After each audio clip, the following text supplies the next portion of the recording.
Several people reportedly lost their lives over land dispute in Madat station of Nasarawa State as Governor Abdullahi Sule takes the message of non-violence approach to the communities in settling issues capable of undermining peaceful coexistence. Abubakar Usman Akwanga reports. The incident as unfortunate and painful. He says government will ensure full-scale investigations to unravel the remote and immediate cause of the crisis with a view to avert similar situation in the future. Governor Sule says government peace effort has greatly reduced incidences of social unrest and assured of effective collaboration with communities to sustain the effort. District and village heads from the affected communities appreciate government for the commitment to peace and promise to expose undesirable elements in their domains. From Madat Station in Agidi Development Area, I am Abubakar Usman Akwanga, NTA News. The Nigerian Air Force says its sustained onslaught against remnants of the Islamic State of West Africa province ISWAP terrorists in the northeast of the country is yielding results with the destruction of another ISWAP hideout. In a statement by NAF Director, Public Relations and Information, Air Commodore Ibukunle Daramola, the airstrike was conducted by the Air Task Force of Operation Lafia Dole on 4th October 2019 after persistent intelligence surveillance revealed that the settlement was being used as a staging area from where the terrorists launched attacks against troops. Consequently, the Air Task Force dispatched its aircraft to attack identified compounds within the settlement, which led to the destruction of some structures as well as the killing of several terrorists. Now, the nation's military is increasing its numerical strength to completely face any security challenges as the Nigerian Defense Academy passes out another set of cadets in Kaduna State. Suleiman Abdullahi Rigachikum reports.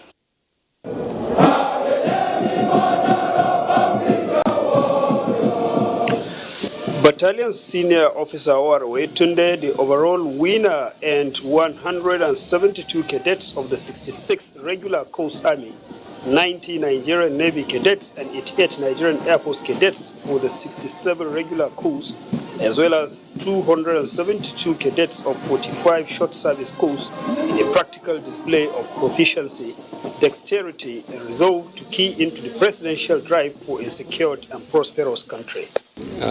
I'm highly impressed.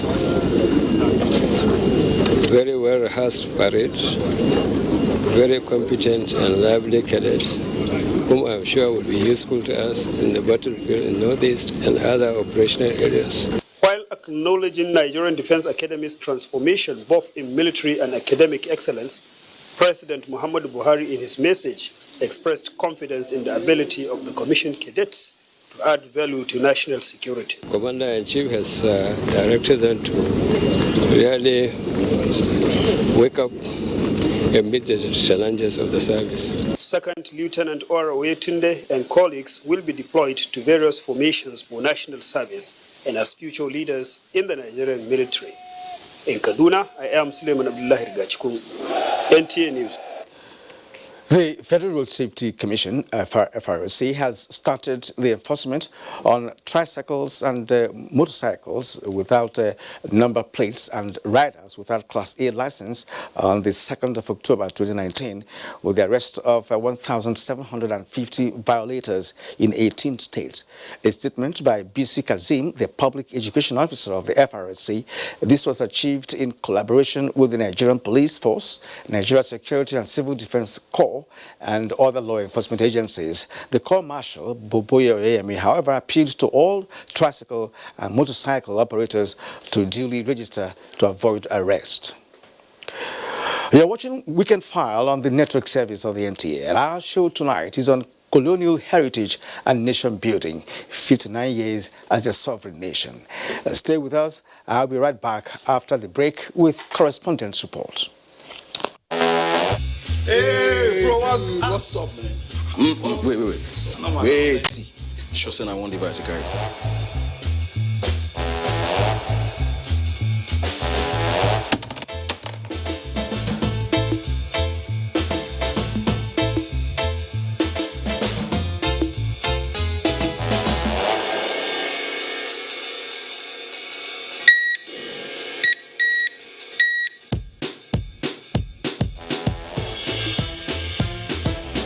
Enjoy more data than before on Airtel Home Broadband. Get up to 160 gigabytes on routers with 25,000 naira and 55 gigabytes on Airtel MiFi's with 12,000 naira.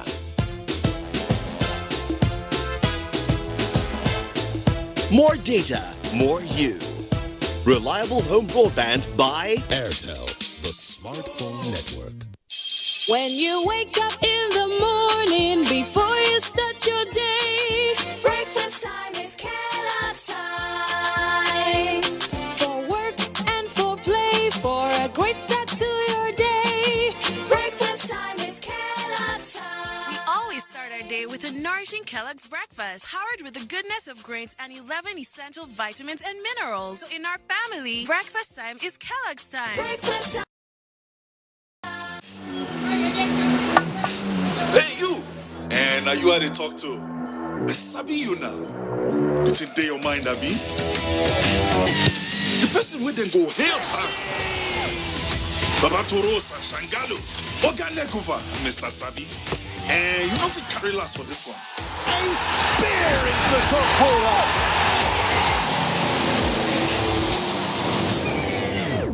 We Sabi say Peking go crawl before in waka. So don't look, no help anybody.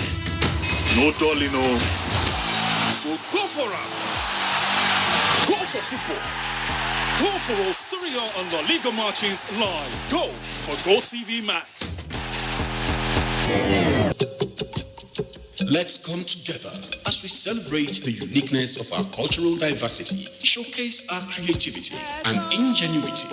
It's the National Festival for Arts and Culture, NAFFEST 2019, in the ancient city of Benin, Edo State, the heartbeat of the nation. Theme, our reality, our pride. Holding 19th through 26th October 2019. Highlights will include drama, children poetry performance, essay writing competition, crafts competition, indigenous cuisine, traditional wrestling, indigenous fabrics in royal apparel, cultural quiz competition, board games, and what's more. Oh yes, it's the National Festival of Arts and Culture, NAFFEST 2019, Edo State, Nigeria, holding 19th to 26th October 2019. We are celebrating our heritage. Otumba Olusegun Unshiwe, Director General, National Council for Arts and Culture, Announcer. Welcome to Adeleke University, a faith-based learning institution located in the serene and historic town of Ede, Osun State, Nigeria, running on the well-thought vision of its founding fathers to improve lives and society. The institution offers affordable and quality education. We are currently offering admission into our faculties of science, engineering, law, and art. We are also offering entry into the Faculty of Basic Medical Sciences and the Faculty of Business and Social Science. Our College of Postgraduate Studies offers you the chance to earn your master's and doctorate's degree in over 30 disciplines. For more inquiries, please visit www.adelikeuniversity.edu.ng. You can also call 0806-820-2021. Adeleke University, education, excellence, character.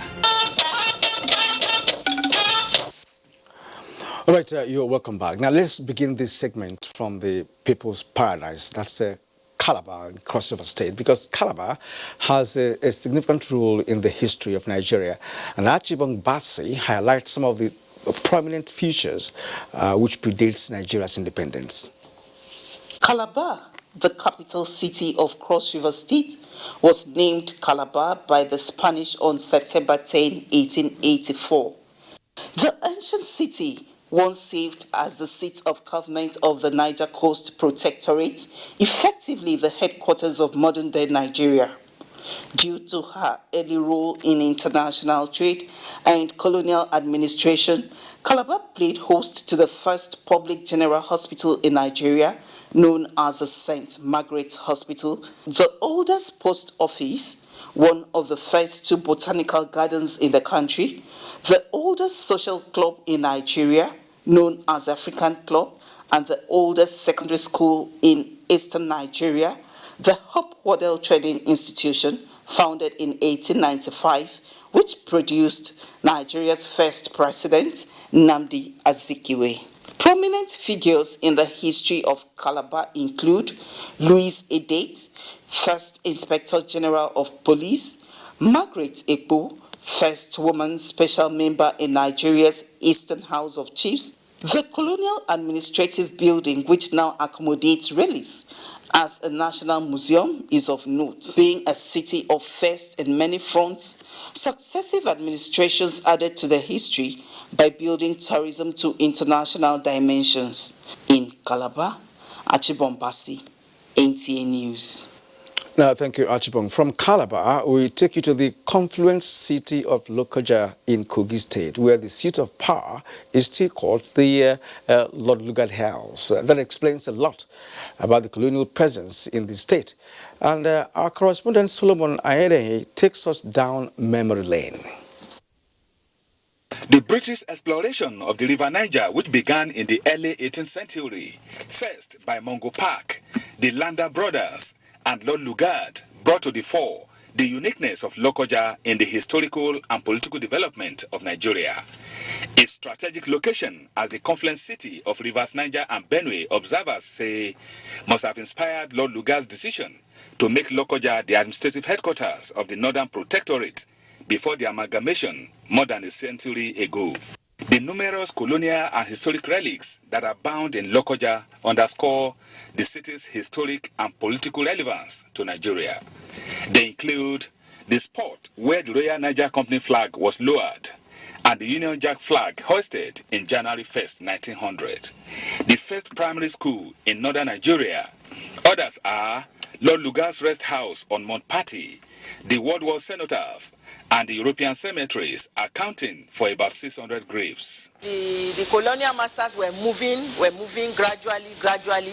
They stopped at some points, but Lokoja became the seat. Lord Lugard had his office here in Lokoja. Important as they are, not many of the relics have been properly preserved, while only 4 have been declared as national monuments. In Lokoja, Solomon Ayedehe, NTA News. Thank you indeed, Solomon. We appreciate that reporting. And of course, we are moving next to other relics and monuments, and it's to Enugu particularly, where monuments and relics are obvious. The capital of the defunct eastern region, and the Kelechi Ochiagha visited some historical sites in the city, and now sent us this report. A major incentive for colonial rule in Nigeria was her natural resources and wealth hidden in her soil, including large deposits of minerals. Among the natural resources was coal, which was first discovered in Nigeria in 1901 at the Udi Ridge in Enugu by a British mines engineer, Albert Kitson. Over time, other mines sprang up in the region, which became the modern-day Enugu state. If you go to the Enugu Secretariat, the State Secretariat, you will discover that the brick house there will still outlive the one that was just recently constructed. Why can we not creatively put this to use? Then and now, there is an improvement. And when I say an improvement, it's not an improvement of individual leaders. It's an improvement in the citizenry awareness. Enugu, the coal city state, has some monumental structures erected by the colonial administrators, such as Old Eastern Region Governor's Lodge, Old PWD State Secretariat, Old Eastern House of Assembly Complex, residential quarters for workers, among others. Railway quarters at Asata, Okpara and Onyama mine sites, Mlikin Hill Road are also some of such relics. Since they left, dilapidation, nothing is going on again. The quarters are deteriorating every day. If we preserve them well, they can create jobs. Because for people to maintain the monuments, and then our younger ones to look at them and get inspiration to create something. It is expected that the monumental structures by the colonial masters should be maintained towards the development of the country. In Enugu, Kelechi Ochiagha, NTA News. In Lagos, most of the post-independent monuments left behind by the British colonial masters are still memorable to behold. This is what Dotu Oguyemi tells us as he embarks on sightseeing at the Center of Excellence. Was the Tafawa Balewa Square. This 14.5-acre ceremonial ground was originally called Racecourse, hence statues of horses welcome all visitors. This historic landmark plays host to a series of events all year round. Next was Broad Street, which is just a stone throw from the Tafawa Balewa Square, which is also opposite Marina Street and home to the iconic Cathedral Church of Christ. Back to Broad Street. This serene environment has a large number of pristine pre-colonial monuments, among them the old post office, old federal secretariat, and the 6-story building which became an annex of the secretariat. The old prison yard, however, has transformed into Freedom Park. Residents, however, want government to tap into the tourism potential of these structures. Look at that old secretariat. Why I'm saying that former justice.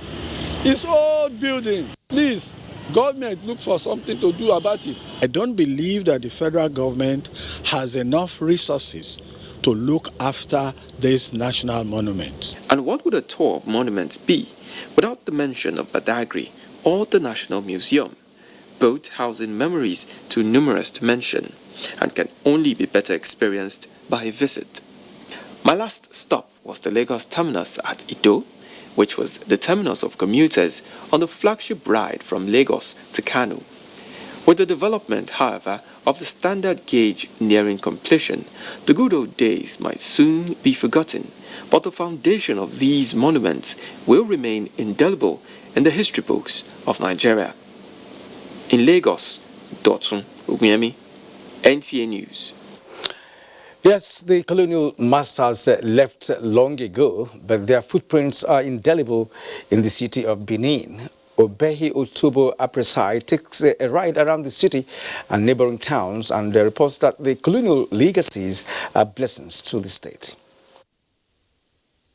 History dates the Benin Kingdom to the 1400s. Well before the British invasion, the empire was a great entity, extensive, strong in war and peace. Based on our rich history, the Beninese boast of their own relics, their own civilization prior to the advent of these colonialists. The empire's long history has naturally left behind a huge trail of relics. For example, the actual spot in Gelegele, from where British soldiers ferried Oba Ovarome into exile in Calabar, still stands out. So also is the tomb of the acting consul James Philip, who was killed for entering Benin in violation of Benin traditional protocols. Other administrative and religious structures of old have also survived into present day as reminders of a glorious past. Very important to make this Gelegele a tourist center. We have a space. We have already cleared the place, but it is finance, it is the money to develop it. And if we develop it, many people will come. And from Delta State, Tessie Coker reports that key players want more to be done to preserve footprints from our past, not merely in tribute to posterity, but also as a means of creating new income streams from tourism. The Landa brothers, they came from Busa, New Busa, trying to find the river, the mats to the sea, so that they can be approaching the south from the sea. And today, that is a monument in Delta State. That's why we have relics like the Mango Park era. The very first building is still holding on, although built on wood. Culture and history shape citizens' imagination and will continue to be a source of pride and sustenance. The National Festival for Arts and Culture is therefore a welcome event to showcase cultural heritage. All right, the famous amalgamation of the southern and northern protectorates in 1914 actually took place in Zungeru. But more than 100 years of this once colonial capital of northern Nigeria, what is the situation of the present-day Zungeru? Dauda Mohammed was in the ancient town. Zungeru in Wushishi local government area is situated about 60 kilometers from Minna, the capital of Niger State. The first Governor General of Northern Nigeria, Sir Frederick Lugard, in 1902 picked Zungeru as the colonial administrative capital and transformed the area from a few hamlets to a modern town. Sir Frederick Lugard ensured the construction of the railway system, schools, churches, a barracks for the West African Frontier Forces and other amenities, making it a small London in northern Nigeria. Until the movement of the colonial administration to Kaduna in 1916, Zungeru had played a prominent role which saw to the amalgamation of southern and northern protectorates in the town. However, the rich history and historical sites of the town have gradually faded and forgotten, despite the number of prominent Nigerians born in the town, like former Senate President David Mark, Chief Odumegu Ojukwu, and the most prominent of all, Chief Nnamdi Azikiwe, the first president of Nigeria, though efforts were made to honor him in the past. In 1991, prominent Nigerians, including then military president General Ibrahim Babangida, came to Minna in Niger State to conceive a plan to honor Nigeria's first civilian president, President Nnamdi Azikiwe, through an edifice that will serve as a tourist attraction for those that want to come and see where he was born. 28 years later, this is what is left of the building, still uncompleted, overgrown with weeds and overtaken by reptiles. Zungeru also hosts a military cemetery of historical significance, the Amalgamation Hall, where a document for the amalgamation was signed. Governor General's mess and swimming pool are still visible. Meeting hall, separation bridge and other historical landmarks that have been neglected but can be developed into tourist sites. Lots of relics are there abandoned, which I believe, if proved upon by the state government, will attract visitors to the state. His birthplace is there. Up to now, nothing has been done. This administration has commissioned a consultant, to look at, the whole of Zungeru and its landscape and bring a full, historical perspective, the antecedents, the artifacts together. The seeming lack of development of its historical sites has led to the statement that Zungeru, the forgotten capital of northern Nigeria. Dauda Mohammed, NTA News. Well, a lot of history from those reports. And of course, tonight we have the Director General of the National Council for Arts and Culture, Otumba Olusegun Ronshere, in the studio. He's going to, of course, give us different perspectives to what we have watched this evening, but that will be after the break.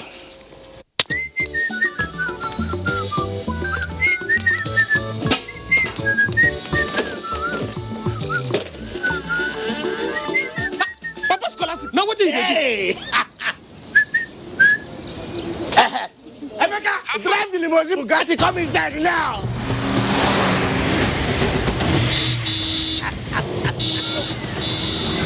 Waiting below 200 naira recharge card for me. 200 naira? Just recharge 200 naira for 1 day, and you say fit follow win for the hundreds and hundreds of heavy prizes like a can of pepper, industrial sewing machine, grinding machine, and generator. Glow, my own done better. My grinder will go win. Now here I go put up. Make that. Hey, make una no go recharge una Glow. I don't win generator. And here, now myself. Oh. The more you recharge, the more your chance, the better. Glow Unlimited. Hey, you. And now you are the talk to. I sabi you now. It's in your mind, Abi. The person with them go help us. Baba Torosa, Shangalo, Ogalekuva, Mr. Sabi. And you know if we carry last for this one. A spear into the top corner.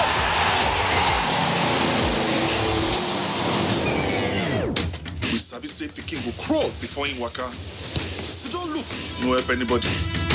No dolly, no. So go for it.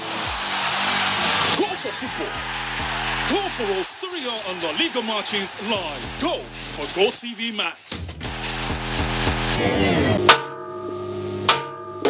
E don reach 50 years now when that program wey they call village headmaster begin.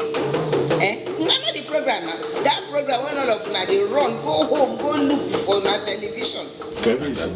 I want you now to formally tender your apology to Headmaster for causing him so much embarrassment. Na 50 years now. So because of that, we won't get big party.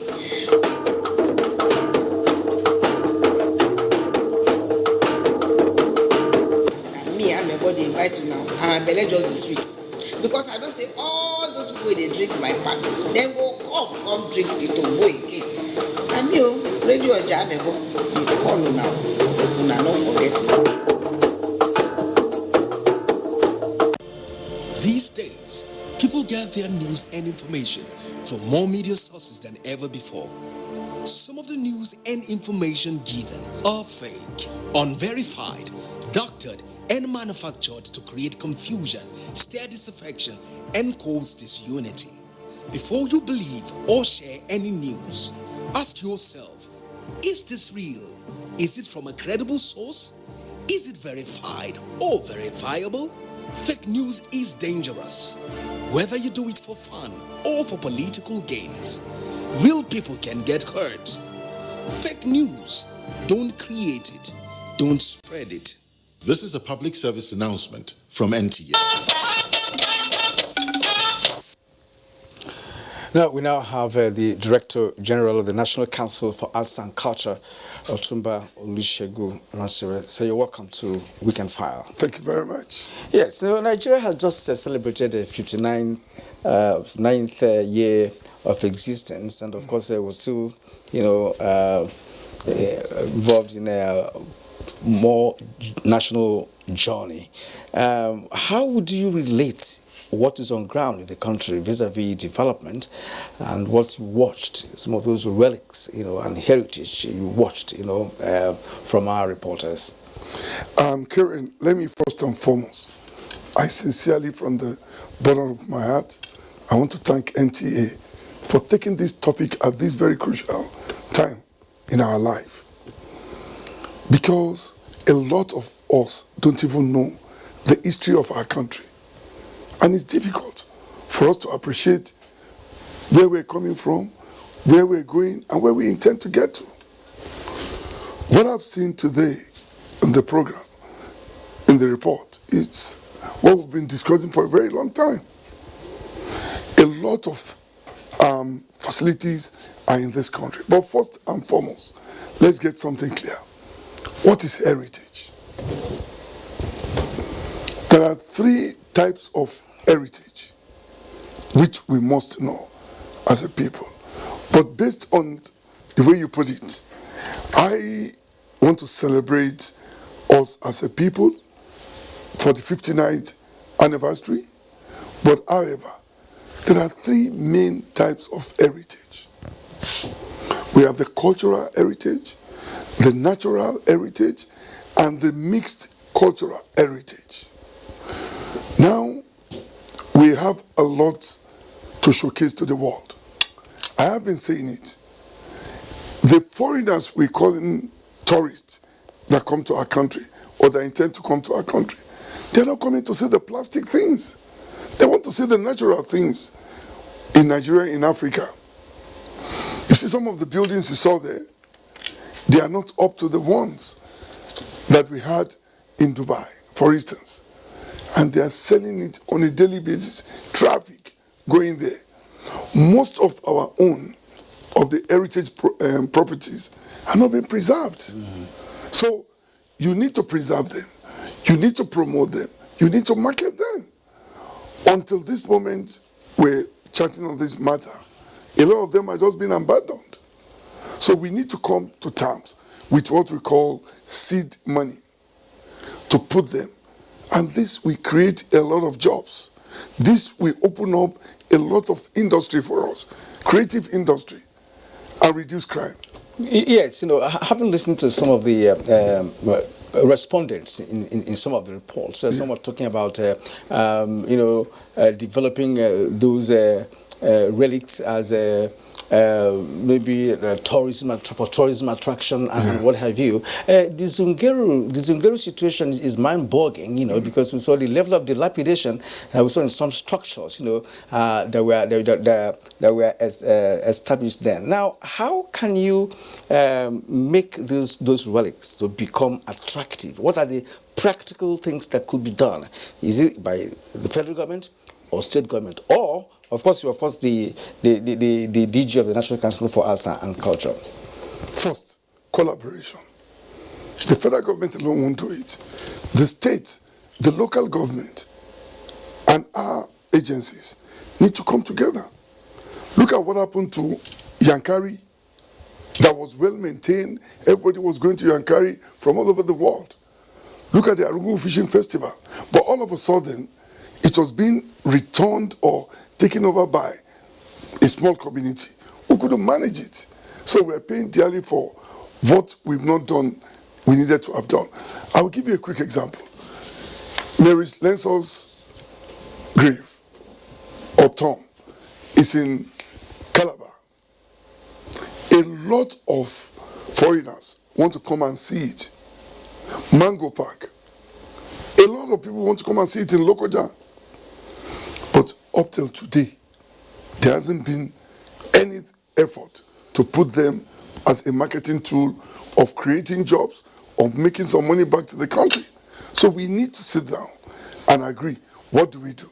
And that is the disconnection of culture and tourism. Now, who is responsible for sensitizing, the government organs or individuals or maybe business community that would develop interest in those relics? That is the one point, because these relics have been abandoned for a very long time. Yes. I'm not saying that Zungeru was too bad, but then if you could see that was the last report that we saw. You also look at what happened in Lagos, the reports we saw from Lagos, Lokoja, for instance, even Calabar. Right. So who will ignite this sensitization for some authorities to begin to think in that direction?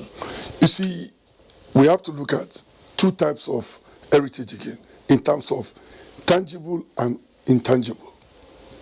The tangible are the things you can see physically, items like the artworks, the physical lyrics, iconics, etc. The intangible are the intellectual property. So we have to sit down and define. But unfortunately, most of the people in the state who manage some of these things have no knowledge about them. So if you don't have knowledge, you cannot give what you don't have. You can only give what you have. So what I've been doing, thank God, NTA has been very supportive, is to use NAFES to reawaken our consciousness as a people. Every state we go now, we look for the iconic objects in that state and bring them out. The best we can do is to engage the state government. State government, 1, 2, 3, I have always said it, Karen, if we get this sector right, crime will reduce in this country. Unemployment will reduce in this country. And that's why on this program, I want to commend and thank the Central Bank Governor for the financial facilities being given to the creative sector. In the next 1 or 2 years, if we get it right and get it to the right people, there will be less tension in the country. Every country of the world brings out its best. Karen, I will start with India. India has film and culture. Dubai now have culture and artificial tourism. Italy is also using part of sport, which South Africa is in sport. What we need to do is, no matter how you do it, Karen, no matter what you say, if only one sector gets it right, it can never work. It's a teamwork. All of us must come together. Either there's a setup involving the state, the local government, the agencies, and we meet at a melting point. That's why I asked the question, who will start this sensitization? Because a country that has lost touch with its past actually is usually viewed as a country without a future. Now, who will start this? Because these monuments we're talking about are domiciled in different states of the country. Absolutely. And of course, they're under the auspices of the governors and local governments, as the case may be. So, do you intend, as the DG of Arts and Culture, to start the move? Yes, there's a document, and the Honorable Minister has given a full endorsement. And thank God today, we have a man like Rochas Okorocha in Senate, Prince Iyema in the House. We're going to work with them. What is the disconnection in all of this? We have not been able to identify what we need. Immediately we know what we need. National Assembly give us the backing. We'll go out for it, but we cannot go out without a legislative backing. Okay, now away from the monuments and of course the relics that we saw, we're talking about Western education. You know, healthcare service that came along, you know, with the colonial masters. How have we fared, you know, in ensuring improvement, especially in Western education, which of course is the hallmark of whatever foundation that you want to lay? Kerry, let's correct something today. Education is not only going to the university. Travel to most part of the world. I'm talking about Western Yes, education. I know. Travel to most part of the world. Some people have never heard of BSc before.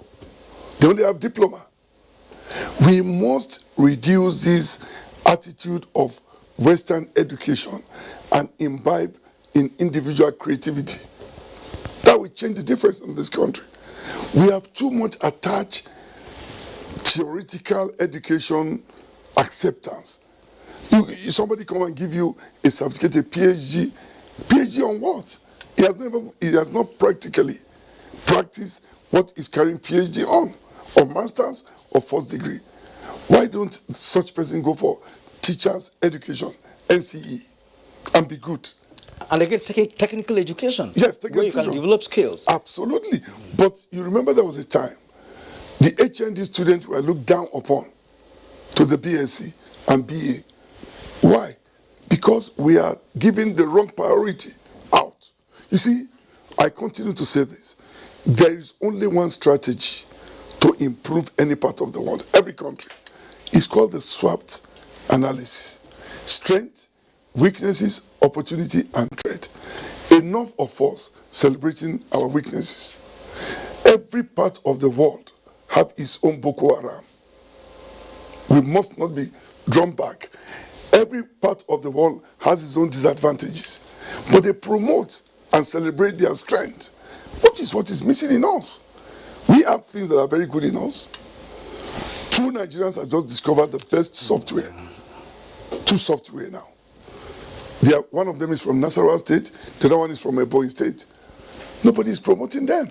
So these are some of the things we need to sit down and say, what is right for us? We shouldn't capitalize too much on the Western education, which of course is a disadvantage to us as of today.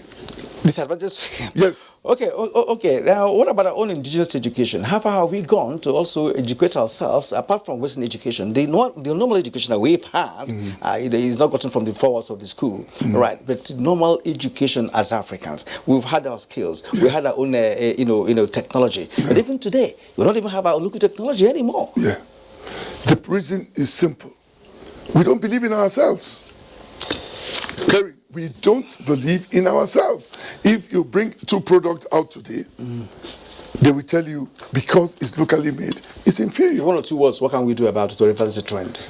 Well, what we need to do is to come back home and tell ourselves the bitter truth. And the truth is, we must come back and start to believe in ourselves, make the best of ourselves. Go to any function today, everybody is wearing suits. We have sent the whole money abroad. Everybody believe in the Western culture, which we have to change. Yes. And that's part of my strategy. Yes, they've really exerted a lot of influence, and people are beginning to think the Western direction in all matters. Yeah. Right? And that wouldn't go well for a nation. At this point, I'd like to thank you. Thank you for your time. We appreciate it. The DG of the National Council for Arts and Culture, Otumba Olusegun Ronshiro, has been our guest tonight on Weekend Fire. Okay, now we'll move on. The All Progressives Congress has reacted to former President Goodluck Jonathan's comment to former British Prime Minister David Cameron's new book. For the record, which was recently published, in which the Johnson administration is accused of corruption and rejecting the help of the British government in rescuing the 276 Chibok schoolgirls who were kidnapped on April 14, 2014 as baseless. The party's National Publicity Secretary Lanre Oniru in a statement says the Chibok schoolgirls' abduction is not a story to deny, as it is already part of national history, adding that denying or arguing against the truth is not going to change anything at this stage. The party notes that what is important now is the former President Jonathan explaining to the families of the abducted schoolgirls why, as a president, he did nothing for 2 weeks after the Chibok abductions and still refuses to take responsibility for the tragedy up to now. The statement acknowledged the current administration's reactions and actions after the similar and unfortunate Dapchi schoolgirls kidnapping as a pointer to how a responsive government should act. Now it's time for sports.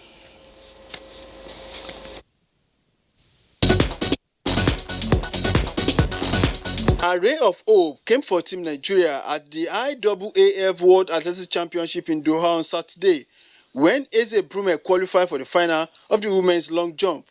She placed first in Group A, comprising 16 countries, with a jump of 6.89 meters. The final comes up on Sunday. Also, Nigeria's Tobi Amuson qualified for the semi-final of the women's 100 meters hurdle in 12.48 seconds. Meanwhile, Nigeria's 4x400 women's relay team failed to progress beyond the first heat. In the West African Football Union classification game decided, Nigeria lost 3-2 via penalties to Cape Verde after a 1-1 regulation scoreline. The Super Falcons of Nigeria and their counterpart from Cote d'Ivoire will on Monday at the Agege Township Stadium, Lagos, engage each other in the second leg of the second round 2020 Olympic qualifiers. The Super Falcons, who are the current African champions, forced the Cote d'Ivoire ladies to a goalless draw in the first leg of the qualifiers in Abidjan on Thursday. In another development, the final phase of the Season 2 Prudent Energy Premier Handball League, which kicks off Saturday in Lagos, saw defenders of Civil Defence triumphed over Kada Stars 27-20 in the opening game, while Coas shooters of the Nigerian Army lost 20-25 to Kano Pillars. We slept around 5 a.m. so now we came out to play match around 8:30. You see there is fatigue. From next match, you see the best of Kano Pillars. The tactical discipline of the ball, that is why we lost the game. Everybody has prepared, so I expect a lot of fireworks and a lot of upset from the second phase. In the female category, Safety Babes of Road Safety walked over Abia Valiants, while Edo Dynamos defeated Desert Queens of Katsina 33-16. With sports updates, Olumide Guntola, NT News. And now a quick check on Sunday's weather.